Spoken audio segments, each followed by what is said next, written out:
रहमान ये बात बिल्कुल स्पष्ट कर चुका है कि अब किसी के भी दबाव में आकर के अपने फैसले नहीं बदले जाएंगे और इसका उदाहरण उन्होंने पंजाब में पेश कर दिया है।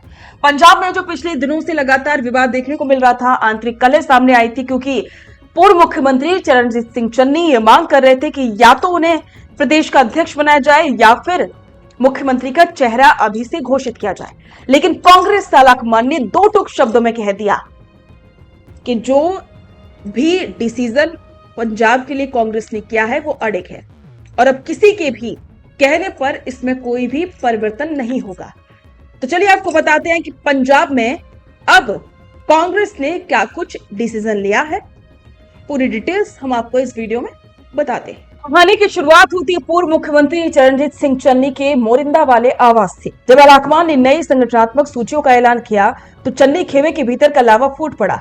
चन्नी ने अपने घर पर 5 सिटिंग विधायक और पूर्व मंत्री और कई दिग्गज पूर्व विधायकों को जुटाकर के सीधे तौर पर राजा वड़िंग के खिलाफ खुला विद्रोह कर दिया था। चन्नी गुट की सिर्फ एक ही मांग थी कि राजा वड़िंग को तुरंत प्रदेश अध्यक्ष के पद से हटाया जाए और चन्नी को कमान सौंपी जाए। बगावत इतनी बड़ी थी कि कुछ वरिष्ठ नेताओं के बीजेपी के जाने तक के बाएं उड़ने लगी थी। पंजाब कांग्रेस एक बार फिर से दोबारा से ही साल 2022 वाले उस आत्मघाती दौर में जाती दिख रही थी जिसने पिछली बार पार्टी को सत्ता से बेदखल कर दिया था। जब पंजाब कांग्रेस का ये जहाज डूबने की कगार पर था तो रहमान ने छत्तीसगढ़ के पूर्व मुख्यमंत्री और पंजाब के मौजूदा प्रभारी भूपेश बघेल को डैमेज कंट्रोल के लिए मोर्चे पर उतारा। बघेल ने चंडीगढ़ में डेरा डाला और एक एक करके बागी और नाराज गुट के नेताओं से 1-to-1 मुलाकातों का दौर शुरू किया। इन गुप्त बैठकों का यह नतीजा हुआ कि रहमान ने साफ संदेश दे दिया कि राजा वड़िंग को उनके पद से नहीं हटाया जाएगा, वो प्रदेश अध्यक्ष बने रहेंगे।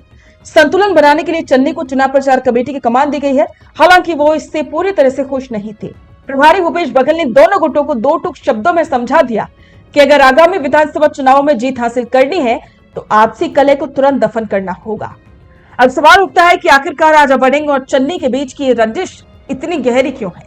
राजनीतिक जानकारों का मानना है कि ये लड़ाई सिर्फ संगठन के पद की नहीं है, बल्कि ये लड़ाई है आगामी चुनाव में मुख्यमंत्री पद की दावेदारी की।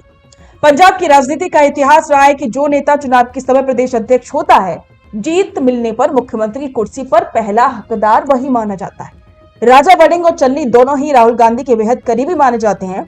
ऐसे में राजा वड़िंग का अपनी कुर्सी पर बने रहना चन्नी खेमे के लिए बहुत बड़ा झटका है, क्योंकि रहमान ने साफ कर दिया कि वो दबाव की राजनीति के आगे झुकने वाला नहीं है। अब भले ही ये आंतरिक कलह फिलहाल थमती हुई दिख रही है और राजा वड़िंग ने भी कैमरों के सामने आकर चन्नी को बड़ा भाई बताकर के मामले को रफा दफा करने की कोशिश की है, लेकिन राजनीति को करीब से जानने वाले जानते हैं कि पंजाब कांग्रेस के भीतर की आग इतनी आसानी से बुझने वाली नहीं है।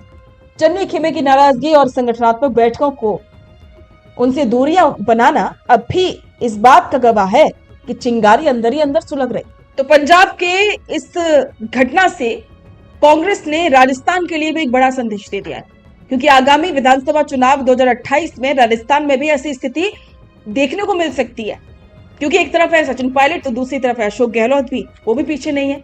तो पंजाब से कांग्रेस रहमान ने ये राजस्थान को भी स्पष्ट संदेश दे दिया है, राजस्थान के तमाम नेताओं को, कि जो भी रहमान का डिसीजन होगा वो आखिरी होगा, उसमें कोई भी बदलाव नहीं होगा। तो इस पर आपके विचार कमेंट बॉक्स में साझा करें और बने रहें द फैक्ट इंडिया के साथ। बेहतरीन पॉडकास्ट सेटअप्स, शानदार चैनल रीच, जबरदस्त सोशल मीडिया प्रेजेंस के साथ द फैक्ट इंडिया के जरिए बढ़ाइए अपना व्यापार। न्यूज वीडियोस में एल बेंट हो या फिर हर न्यूज की शुरुआत में हो आपके एड्स, फेसबुक पर आपके बिजनेस प्रमोशन वीडियोस और ग्राफिक्स हो या फिर इंस्टाग्राम पर कोलैबोरेशंस के साथ रील्स, सब कुछ मिलेगा आपको द फैक्ट इंडिया पर। तो आज ही डीएम करें इंस्टाग्राम पर, व्हाट्सएप के नंबरों पर मैसेज करें और अपने व्यापार को दें ऑर्गेनिक प्रमोशंस की ताकत, सिर्फ द फैक्ट इंडिया न्यूज के साथ।